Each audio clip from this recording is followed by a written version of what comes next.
धनंजय दादा, मंत्रिमंडळाच्या बैठकीनंतर अजित पवारांनी सांगितलेलं आहे की संतोष देशमुख हत्या प्रकरणामध्ये 3 प्रकारच्या चौकशी सुरू आहे.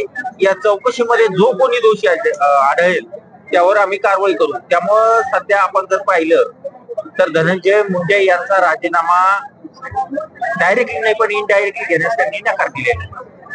माझं स्पष्ट मत आहे, माझ्या भावाच्या न्यायासाठी मी आणि समाज, गाव, सर्व लोकप्रतिनिधी, विविध संघटना आणि सर्व स्तरातील लोक हे न्यायाच्या भूमिकेत आहेत आणि मुख्यमंत्री साहेबांनी दिलेला शब्द आहे त्यावर आमचं कुटुंबीय, गाव, समाज म्हणजे अस्वस्थ आहे की मुख्यमंत्री साहेब आपल्याला न्याय देणार, हे शासन आपल्याला न्याय देणार.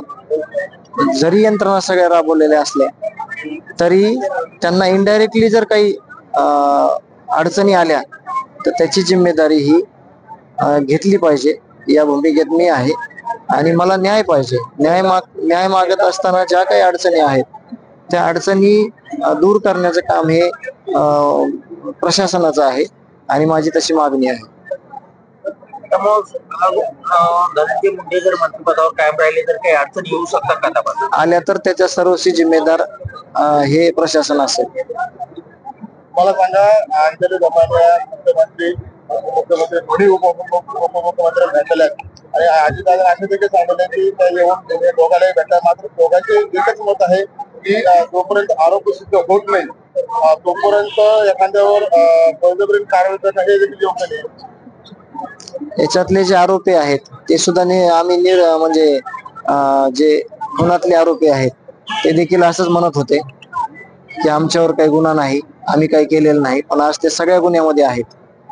म्हणजे माझी विनंती आहे की ज्या गोष्टीने या हत्या प्रकरणात तपासाला अडचण येईल अशा सगळ्या गोष्टीची काळजी या सरकारनं अगोदरच घेतली पाहिजे, जेणेकरून अडचण आल्यानंतर पुन्हा सोडवण्यापेक्षा अडचण येण्याच्या अगोदरच अडचण न निर्माण होण्यासाठी प्रयत्न करावे.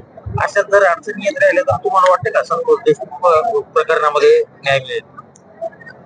न्याय घेण्यासाठीच आम्ही आहोत आणि त्यांना शब्द दिलेला आहे, ते शब्द पाळतील तशा दृष्टिकोनातून ज्या यंत्रणा राबवलेल्या आहेत त्या काम करत आहेत. पण जर इथं आम्हाला काही चुकीचं झालं आमच्या सोबत तर मग आमचं पाऊल पुढचं काय असणार आहे हे आम्ही वेळोवेळी सांगू.